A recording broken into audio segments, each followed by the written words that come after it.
السلام علیکم ورحمۃ اللہ وبرکاتہ۔ محترم ناظرین، قاعدہ پڑھانے کا سلسلہ چل رہا ہے۔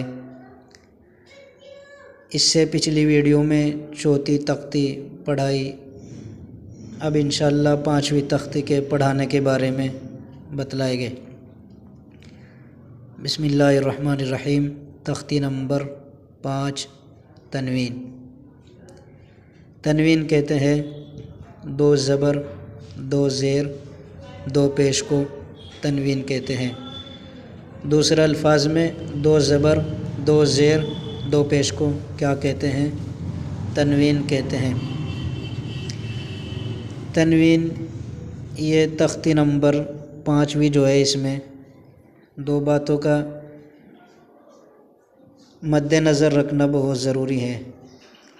ایک ہے تنوین کی پہچان، دوسرے غنہ کا خیال رکھنا اور باریک اور موٹے حرفوں میں فرق کرنا۔ اب شروع کرتے ہیں۔ جیسے میم ہے، میم کے اندر غنہ ہوگا۔ 8 حروف ایسے ہیں جن کے اندر غنہ نہیں ہوگا۔ 6 تو حروف حلقی اور 2 را اور لام۔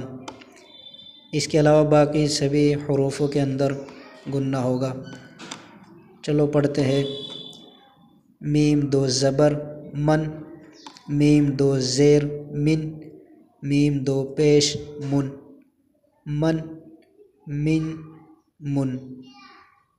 میم پہ جو الف لگا ہوا ہے، یہ الف اس تختی میں نہیں پڑھا جائے گا۔ اسی طرح نیچے دال 2 زبردن ہے، وہاں پہ دال کے آگے یا لگی ہوئی ہے، وہ یا بھی نہیں پڑھی جائے گی۔ اگلا ہے با 2 زبر بن، با 2 زیر بن، با 2 پیش بن، بن بن بن۔ اسی طرح نیچے تک یہ تختی پڑھی جائے گی۔ اب لیتے ہیں، دیکھتے ہیں زال۔ زال کے آگے بھی یا ہے۔ اس کے پڑھنے کا طریقہ یہی ہے کہ یا کو نہ پڑھا جائے، صرف پڑھا جائے زال 2 زبر زن، زال 2 زیر زن، زال 2 پیش زن۔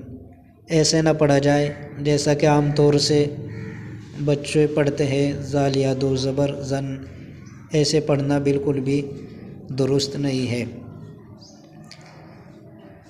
اور اس تختی میں ساتھ ساتھ بچے سے اگلی والی جو تختی ہے، مشق حرکات و تنوین، اس کے پڑھاتے وقت ہی بچوں سے اگلی تختی میں ہجے اور اسی طرح الفاظ کو جوڑ کر دکھلایا جائے اور ان سے خود ہی ہجے کرنے کو کہا جائے۔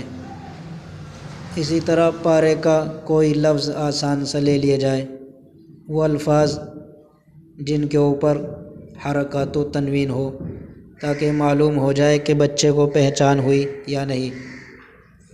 اگر ابتدا سے ہی بچے کا خیال رکھے گے ان چیزوں کا، تو پھر آپ کو آگے پڑھانے میں کوئی مشکل نہیں ہوگی۔ آج کی ویڈیو میں یہی تک، انشاءاللہ پھر ملتے ہیں۔ السلام علیکم ورحمۃ اللہ وبرکاتہ۔